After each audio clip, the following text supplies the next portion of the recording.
जय श्री राधे कृष्णा, हर हर महादेव। आप सभी को श्रावण पूर्णिमा व्रत की हार्दिक शुभकामनाएं। आप सभी के जीवन में भगवान महादेव और भगवान श्री हरि की कृपा हमेशा बनी रहे। इस वीडियो में आज मैं आपको श्रावण पूर्णिमा व्रत की कथा का श्रवण कराने जा रही हूँ।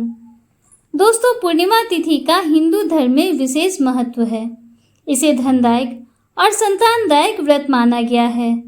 जो लोग पूरे विधि विधान से पूर्णिमा का व्रत करते हैं और पूर्णिमा के दिन चंद्रमा को अर्घ देते हैं, उन पर भगवान विष्णु और माता लक्ष्मी की विशेष कृपा होती है। आइए प्रारंभ करते हैं पूर्णिमा व्रत की कथा।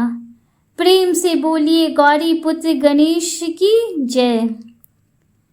द्वापर युग में एक समय की बात है। यशोदा जी ने कृष्ण से कहा, हे कृष्ण, तुम सारे संसार के उत्पन्न करता, पोषण तथा उसके संहार करता हो।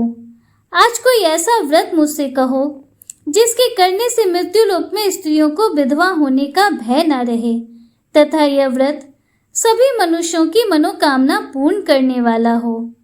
श्री कृष्ण कहने लगे, हे माता, तुमने अति सुंदर प्रश्न किया है। मैं तुमसे ऐसे ही व्रत को सविस्तार कहता हूँ। सौभाग्य की प्राप्ति के लिए स्त्रियों को 32 पूर्णिमाओं का व्रत करना चाहिए। इस व्रत को करने से स्त्रियों को सौभाग्य संपत्ति मिलती है। यह व्रत अचल सौभाग्य को देने वाला और भगवान शंकर के प्रति मनुष्य मात्र की भक्ति बढ़ाने वाला है। यशोदा जी कहने लगी, हे कृष्ण, सर्वप्रथम इस व्रत को मृत्यु लोक में किसने किया था? इसके विषय में विस्तार पूर्वक मुझसे कहो।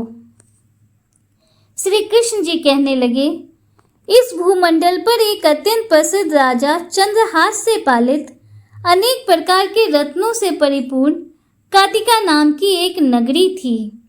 वहां धनेश्वर नाम का एक ब्राह्मण था। उसकी स्त्री अति सुशील और रूपवती थी। दोनों ही उस नगरी में बड़े प्रेम से रहते थे। घर में धन्य धान आदि की कोई कमी नहीं थी, किंतु उनको एक बहुत बड़ा दुख था। उनकी कोई संतान नहीं थी, जिस वजह से वो दोनों बहुत दुखी रहते थे। एक दिन एक बड़ा तपस्वी योगी उस नगरी में आया। वह योगी बाकी सभी घरों से भिक्षा मांगकर भोजन किया करता था, लेकिन उस ब्राह्मण के घर से उसने कभी भिक्षा नहीं मांगी। एक दिन योगी गंगा किनारे भिक्षा मांगकर प्रेम पूर्वक खा रहा था, तो धनेश्वर ने योगी को यह करते देख लिया। धनेश्वर योगी से बोले, आप सभी घरों से भिक्षा लेते हैं, परंतु मेरे घर की भिक्षा कभी भी नहीं लेते। इसका कारण क्या है? योगी कहने लगा कि हमारा धर्म हमें इस बात की आज्ञा नहीं देता, क्योंकि अभी आप गृहस्थ जीवन में एक सुख से वंचित हैं। आपके घर संतान होने पर मैं आपके घर से भी भिक्षा स्वीकार कर लूँगा। उन्होंने कहा कि जिसकी संतान नहीं है, उनके घर से भिक्षा लेने पर मेरे पतित हो जाने का भय है। धनेश्वर यह सब बात सुनकर बहुत दुखी हुआ और हाथ जोड़कर योगी के पैरों पर गिर पड़ा तथा दुखी मन से कहने लगा कि आप ही मुझे संतान प्राप्ति का कोई उपाय बताइए। आप सर्वज्ञ हैं, मुझ पर अवश्य ही यह कृपा कीजिए। धन की मेरे घर में कोई कमी नहीं है, लेकिन मैं संतान न होने के कारण अत्यंत दुखी हूँ। आप मेरे इस दुख का हरण कीजिए। यह सुनकर योगी कहने लगे, तुम देवी चंडी की आराधना करो। घर पहुंचकर उन्होंने यह सारी बात अपनी पत्नी को बताई और खुद वन में चले गए। वन में पहुंचकर उन्होंने चंडी की आराधना की और उपवास किया। देवी चंडी ने 16 दिनों बाद उसको सपने में आकर दर्शन दिए और कहा, हे धनेश्वर, जा तेरे पुत्र होगा, लेकिन उसकी आयु सिर्फ 16 वर्ष होगी। 16 वर्ष की आयु में ही उसकी मृत्यु हो जाएगी।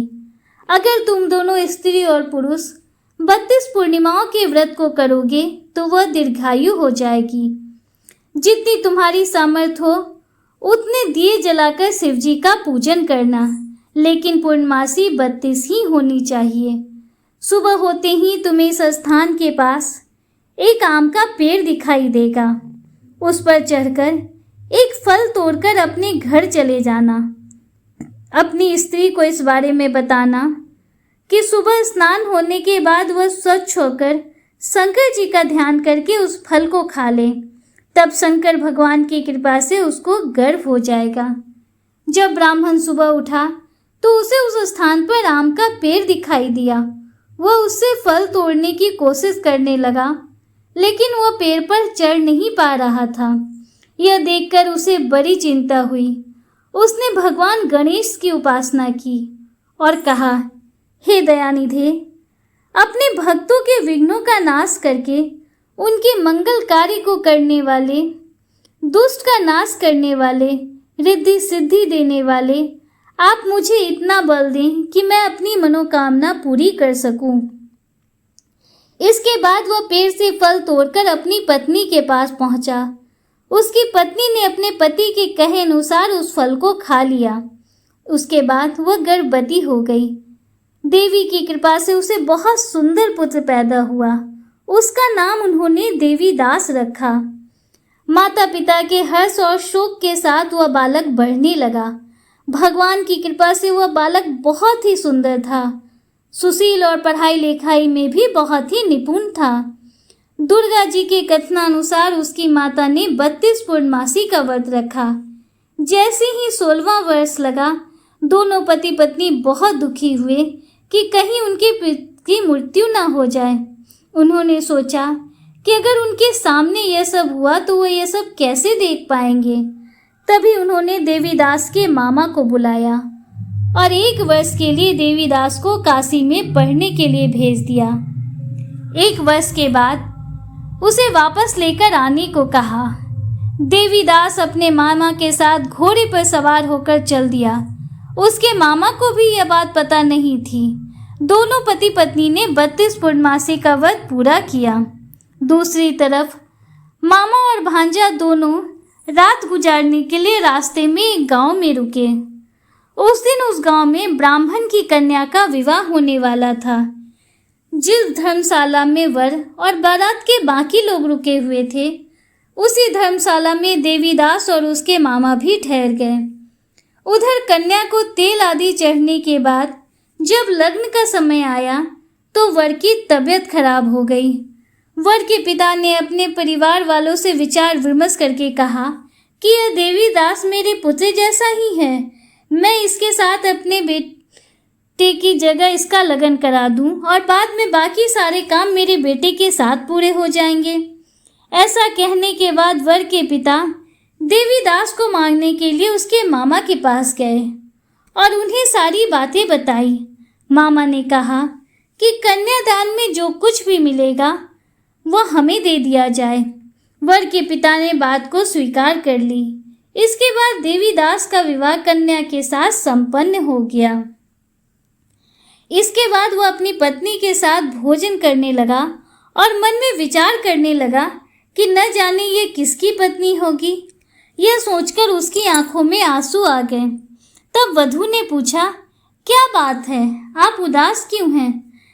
तब उसने सारी बातें अपनी पत्नी को बता दी। तब कन्या कहने लगी, यह ब्रह्म विवाद के विपरीत है। आप ही मेरे पति हैं, मैं आप ही की पत्नी रहूंगी, किसी अन्य की कभी नहीं। तब देवीदास ने कहा, ऐसा मत करिए, क्योंकि मेरी आयु बहुत कम है, मेरे बाद आपका क्या होगा। लेकिन उसकी पत्नी नहीं मानी और बोली, स्वामी आप भोजन कीजिए। दोनों रात में सोने के लिए चले गए। सुबह देवीदास ने पत्नी को 4 नगों से जड़ी एक अंगूठी दी और एक रुमाल दिया और बोला, हे प्रिय, इसे लो और संकेत समझकर स्थिर चित हो जाओ। मेरे मरण और जीवन जानने के लिए एक पुष्प वाटिका बना लो। उसमें सुगंधि वाली एक नव मल्लिका लगा लो। उसको प्रतिदिन जल से सींचा करो और आनंद के साथ खेलो कूदो। जिस समय और जिस दिन मेरा प्राणांत होगा उस दिन यह फल सूख जाएंगे और जब ये फिर से हरे हो जाएं तो जान लेना कि मैं जीवित हूँ। यह समझाकर वह वहाँ से चला गया। इसके बाद जब वर और बाकी बाराती मंडप में आए तो कन्या ने उसे देखकर कहा कि ये मेरा पति नहीं है। मेरा पति वह है जिनके साथ रात में मेरा विवाह हुआ है। इसके साथ मेरा विवाह नहीं हुआ है। अगर ये वही है तो ये बताए कि मैंने इसके साथ क्या किया है, और साथ ही कन्यादान के समय जो आभूषण मिले हैं उसे भी यह दिखाए। कन्या की ये सारी बातें सुनकर वो कहने लगा, मैं ये सब नहीं जानता। इसके बाद सारी बारात भी अपमानित होकर लौट गई। भगवान कृष्ण बोले, हे माता, इस प्रकार देवीदास काशी चला गया। कुछ समय जब बीत गया तो एक सर्प उसको डसने के लिए वहां आया, लेकिन वह उसको काट नहीं सका क्योंकि उसकी माता ने पहले ही 32 पूर्णमासी का व्रत संपूर्ण कर लिया था। इसके बाद खुद काल भी वहां पहुंचा। भगवान की कृपा से तभी वहां माता पार्वती और भगवान गणेश आ गए। देवीदास को मूर्छित दशा में देखकर माता पार्वती ने भगवान शिव से प्रार्थना की, महाराज, इस बालक की माता ने पहले ही 32 पूर्णिमा के व्रत कर लिए हैं, आप इसको प्राण दें। भगवान शिव ने माता पार्वती के कहने पर उसे प्राण दान दे दिया। उधर उसकी पत्नी उसके काल की प्रतीक्षा कर रही थी। उसकी पत्नी ने जाकर देखा कि पुष्प और पत्र दोनों ही नहीं हैं, तो उसको बहुत आश्चर्य हुआ, और जब उसने देखा कि पुष्प वाटिका फिर से हरी हो गई तो वह समझ गई कि उसका पति जिंदा हो गया है। इसके बाद वह बहुत ही प्रसन्न होकर अपने पिता से कहने लगी, मेरे पति जीवित हैं, कृपया आप उनको ढूंढिए। जब 16वां वर्ष व्यतीत हो गया तो देवीदास भी अपने मामा के साथ काशी से चल दिया। उधर उसकी पत्नी के परिवार वाले उन्हें ढूंढने के लिए जा ही रहे थे कि उन्होंने देखा कि देवीदास और उसके मामा उधर ही आ रहे थे। उसको देखकर उनके ससुर बहुत प्रसन्न हुए और उसे अपने घर ले आए। वहां सारा नगर इकट्ठा हो गया और कन्या ने भी अपने पति को पहचान लिया। देवीदास ने इसके बाद अपनी पत्नी और मामा को साथ लेकर अपने नगर को प्रस्थान किया। उसके ससुर ने उसे बहुत सा धन दहेज भी साथ में दिया। जब वो अपने घर की तरफ जा रहा था तो उसके माता पिता को लोगों ने खबर कर दी, तुम्हारा पुत्र देवीदास अपनी पत्नी और मामा के साथ आ रहा है। ऐसा समाचार सुनकर पहले तो उन्हें विश्वास नहीं हुआ, लेकिन जब देवीदास आया और उसने अपने माता पिता के पैर छुए तो देवीदास के माता पिता ने उनका माथा चूमा और दोनों को अपने सीने से लगा लिया। दोनों के आने की खुशी में धनेश्वर ने बहुत सा धन दान दक्षिणा ब्राह्मणों को दी। श्री कृष्ण जी कहने लगे, इस तरह धनेश्वर को 32 पूर्णिमा के व्रत के प्रभाव से संतान की प्राप्ति हुई। जो स्त्रियां इस व्रत को करती हैं वो जन्म जन्मांतरों तक वैधव्य का दुख नहीं भोगती और सदैव सौभाग्यवती रहती हैं। यह मेरा वचन है। यह व्रत संतान देने वाला और सभी मनोकामनाओं को पूरा करने वाला है। प्रेम से बोलिए भगवान श्री हरि विष्णु की जय।